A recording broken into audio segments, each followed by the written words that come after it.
સરળ તત્વજ્ઞાન. ચૈત્યવંદન, ગુરુવંદન, સામાયિક પ્રતિક્રમણ આદિ ધર્મક્રિયાઓ કરવા માટે જ ધાર્મિક સૂત્રો ભણાવાય છે. સૂત્રો ભણાવવા સાથે બાળકોમાં તે ધર્મક્રિયાઓના સંસ્કારોનું પણ સિંચન કરવું જોઈએ. ચૈત્યવંદન, ગુરુવંદન આદિના સંસ્કાર રોજ આપવા જોઈએ. અભ્યાસ બંધ રખાવી ઓછામાં ઓછું 5 પર્વતિથિએ બાળકોને પ્રતિક્રમણ કરાવવું જોઈએ અને પ્રતિક્રમણના સૂત્રો તેમની પાસે જ બોલાવવા જોઈએ. દર રવિવારે તેમજ બીજી પણ રજાઓના દિવસે બાળક બાળિકાઓને અલગ બેસાડી સામાયિક કરાવવું જોઈએ. તેમના હૃદયમાં ધર્મની શ્રદ્ધા વધારવા માટે તેમજ સુસંસ્કારોનું સિંચન કરવા માટે તેમને ધર્મશાસ્ત્રોમાં કહેલી ધર્મકથાઓ કહેવી જોઈએ. તેમજ નીચે મુજબનું હળવું તત્વજ્ઞાન પણ શીખવવું જોઈએ. જેમ કે આપણા દેવ. દેવ એટલે ભગવાન. આપણા ભગવાન 2 પ્રકારના છે. એક શ્રી અરિહંત પરમાત્મા અને બીજા શ્રી સિદ્ધ પરમાત્મા. શ્રી અરિહંત પરમાત્મા શરીરધારી ભગવાન છે અને શ્રી સિદ્ધ પરમાત્મા અશરીરી શરીર વગરના છે. એટલે શરીરી અને અશરીરી એમ 2 પ્રકારના આપણા ભગવાન છે. પહેલા પ્રકારના દેવ શ્રી અરિહંત પરમાત્મા. અરિહંત પરમાત્મા એટલે તીર્થંકર દેવ અથવા જિનેશ્વર દેવ. તેમને વિતરાગ પણ કહેવાય છે. તેઓ શરીરધારી દેવ છે. અરિહંત પરમાત્મા એટલે 4 ઘાતી કર્મોનો નાશ કરી કેવલ જ્ઞાન પામી તીર્થની સ્થાપના કરી ભવ્યાત્માઓના કલ્યાણને માટે ઉપદેશ આપતા તીર્થંકર ભગવાન. અરિહંત પરમાત્મા 18 દોષોથી રહિત અને 12 ગુણોથી યુક્ત હોય છે. તેઓ રાજકુળમાં જ જન્મે છે. તેઓ માતાની ગર્ભમાં ઉત્પન્ન થાય ત્યારે માતા 14 મહાસ્વપ્નો દેખે છે. તેઓ માતાના ગર્ભમાં આવે ત્યારથી જ મતિ, શ્રુત અને અવધિ આ 3 જ્ઞાનવાળા હોય છે. તેમનો જન્મ થાય છે ત્યારે દેવો તેમના ઘરમાં સોનું, રૂપું વગેરે અનેક પ્રકારનો ધનનો તેમજ અનેક પ્રકારના ધાન્યોનો અને બીજી પણ ઘણી વસ્તુઓનો વરસાદ વરસાવે છે. તેમનો જન્મ મહોત્સવ કરવા માટે 56 દિક્પાલકીઓ દેવીઓ આવે છે. સૌધર્મ નામના પહેલા દેવલોકમાંથી શકેન્દ્ર નામના ઇન્દ્ર મહારાજા આવે છે. તેઓ પ્રભુજીને મેરુ પર્વત ઉપર લઈ જાય છે. ત્યાં 64 ઇન્દ્રો અને કરોડો દેવદેવીઓ ભેગા મળી ખીર સમુદ્રના દૂધ જેવા જળથી તેમના મસ્તક ઉપર અભિષેક કરે છે. તેમને સ્નાન કરાવે છે.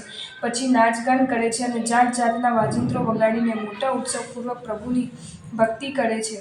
પછી પ્રભુને તેમની માતા પાસે લાવીને મૂકે છે. જિનેશ્વર દેવ જ્યાં સુધી સંસારમાં રહે ત્યાં સુધી માતા પિતાનો શ્રેષ્ઠ વિનય કરે છે. માતા પિતાને જરા પણ દુઃખ આપતા નથી.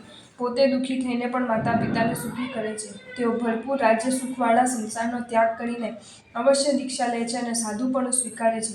પોતાના દીક્ષાના દિવસે ને 1 વર્ષની વાર હોય છે ત્યારે સૂર્યોદયથી માંડીને મધ્યાહનકાળ બપોરના ભોજનના સમય સુધી પ્રભુ રોજ 1 કરોડ ને 8 લાખ સોનૈયાનું દાન આપે છે. આ પ્રમાણે 1 વર્ષ સુધી દાન આપે છે. તેથી પ્રભુના તે દાનને વર્ષીદાન કહેવાય છે.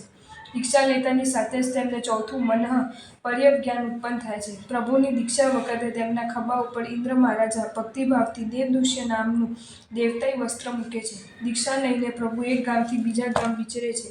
સદા કૌશલ ધ્યાનમાં રહે છે. પગ વાળીને જમીન ઉપર બેસતા નથી. નિંદ્રા પણ કરતા નથી. ઘોર તપ કરીને તેમજ ઘોર પરિસય અને ઘોર ઉપસર્ગોને પીડાઓને ક્ષમતાપૂર્વક સહન કરીને કેવળ જ્ઞાન મેળવે છે. પોતાને કેવળ જ્ઞાન ન થાય ત્યાં સુધી પ્રભુ મોટા ભાગે મૌન જ રહે છે.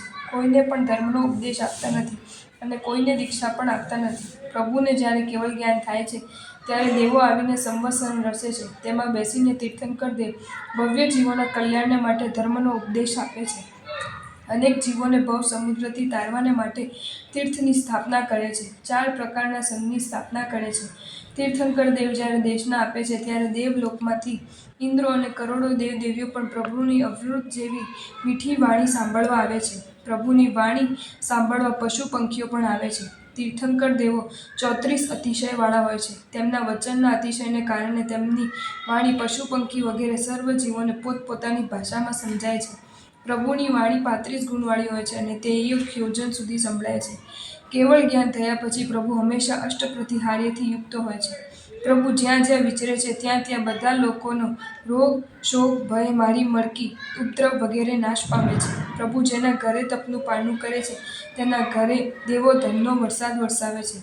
તીર્થંકર દેવના ચ્યવન, જન્મ, દીક્ષા, કેવળ જ્ઞાન ને નિર્વાણ આ 5 પ્રસંગોને કલ્યાણક કહેવાય છે. તેમના કલ્યાણોકાના પ્રસંગે 3 જગતના પ્રકાશ થાય છે. તે વખતે સર્વ જીવોને સુખ થાય છે. સતત દુઃખમાં પડેલા નારકીના જીવોને પણ તે વખતે ક્ષણવાર સુખનો અનુભવ થાય છે. તેઓ પોતાના વેદનીય આયુષ્ય, નામ અને ગોત્ર આ 4 અઘાતી કર્મોના સર્વથા નાશ થાય ત્યારે સિદ્ધિગતિને પામે છે. આવા અરિહંત પરમાત્મા આપણા પરમ ઉપકારી છે.